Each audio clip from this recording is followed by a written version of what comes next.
모든 방광 환자들이 그 고통에서 벗어날 수 있으면은 더 바랄 게 없다는 생각으로 전달해 드릴 수 있는 기회가 됐으면 좋겠습니다.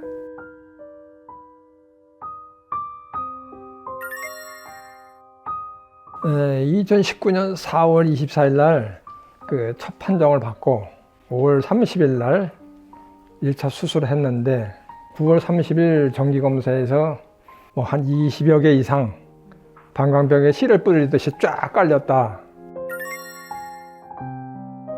그래서 2대 목동으로 와서 수술을 했는데 수술 도중에 중단을 했어요. 맞춰서 깨고 나니까 한 70여 개가 있는데 한 40여 개는 제거를 했고 나머지는 다음에 한 번 더 해야 합니다. 그러시더라고요. 그래서 12월 달에 다시 재차 수술해서 제거를 하고 그 당시에 이모코텔이라는 걸 접하게 됐죠. 처음에는 전국에 그 점적주사, 방광 내 점적주사 하는 곳이 없더라고요. 그래서 이제 피하 주사로 시작을 했어요. 한 6개월을 했는데 하는 도중에도 재발이 됐고 방광에다 직접 점적을 해야 제대로 된 효과가 난다. 그래서 이제 그렇게 하기로 하고 9월 26일 날 수술 날짜가 잡혔는데 수술 전에 방광 상태를 좀 양호하게 만들어 보자는 취지에서 3번을 요양병원에 와서 하게 됐어요. 그리고 이제 9월 26일 날 수술을 마치고 화순에 있는 요양병원에 와서 점적 주사를 받기 시작했죠. 6회를. 그리고 한 열흘쯤 있다가 내시경 검사를 해봤더니 그래서 또 재발이 됐어요. 그래서 다시 또 수술하고 다시 재입원해서 2차 치료를 해야 되겠다고 마음을 먹고 4주에 걸쳐서 4회 그것을 시행을 하고 이제 퇴원을 하게 됐죠. 3월 8일 날 정기검진에서 처음으로 이상 없음 합격입니다 소리를 들었습니다. 교수님한테. 그래서 수술대에 올라앉은 채로 교수님과 간호사들을 함께 같이 박수치고 좋아했습니다. 이모코텔을 처음에 접했을 때 다른 대안도 없었고 현대의학에서 있는 약은 임상 결과처럼 효과가 좋지 않은 것을 주변에서 많이 봐왔기 때문에 이모코텔의 기전을 수도 없이 읽고 보면서 아, 이것이 답이다. 부작용 없이 방광암 치료를 할 수 있는 약이 이거다. 면역력이 떨어져 있는 사람이 BCG를 했을 경우에는 감염 확률이 높은 걸로 제 스스로 판단을 했던 겁니다.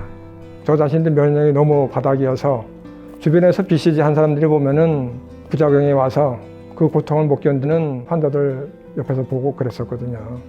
이모코텔은 제가 이미 약 기전을 다 알고 있었기에 자신감 있게 믿고 치료를 받을 수 있게 됐죠.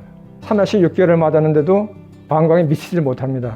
그래서 한 방울이라도 방광에 직접 집어넣어라. 근데 방광에 카테터를 꽂고 점적 주사한다는 거를 상당히 꺼려요. 저도 그랬습니다. 지금 여기서 하는 거는 가장 가늘은 거, 8mm짜리인가? 가늘은 걸 해가지고 BCG라든가 항암제 집어넣을 때 하고는 또 달라요. 그렇게 부드럽습니다. 겁 안 해도 되고요. 지금은 편하게 맞아요. 아주 편하게. 모든 환자들이 방광 점적하는 거 두려워하지 마시고 치료받고 완치할 수 있는 길이 지금 현대의학에서는 그거밖에 없습니다. 이렇게 봅니다. 통증이라든가 뭐 불편감 같은 거 그런 건 없고 그 전에 제임스탑인 넣었을 때는 상당히 무거웠었거든요. 소변 보면은 다시 나와서 화장실 변기를 또 찾아가야 됐어요. 그렇게 묵직했는데 이모코텔만 점적했을 때는 그 정도가 상당히 좀 가벼웠다고 보면 되죠. 저 같은 경우는 좀 예민하다 보니까 이모코텔만 맞아도 몸이 잠깐 화하는 느낌이 좀 났었는데 셀레나제를 병행하니까 조금 더 화하는 게 좀 있더라고요. 그러다가 이제 뭐 잠시 이제 사라지고 뭐 별다른 증세는 없었어요. 저 같은 경우에 보면 그 장이 안 좋아가지고 계속 설사가 유발하고 수술이 반복되다 보니까 계속 항암제 먹고 장이 편할 날이 없었죠. 그런데 이모코텔을 맞으면은 기운이 나고 뭔가 좀 조금씩이나마 내 몸이 어딘가 무너진 것을 채워서 복구시켜주고는 이런 걸 느끼게 되더라고요. 그러면서 어느 날 명절 연휴에 어느 날 아침부터 설사가 맞은 거예요. 내 몸이 무너지는 것을 복구시켜주는 게 이모코텔에 들어있는 당단백질이 아닌가. 5년 완치 판정 받을 때까지 이모코텔을 월 1, 2회 정도 계속 꾸준히 할 생각입니다. 제가 봤을 때 제일 안타까운 게 약이 없다 이제 이렇게 알고 있어요.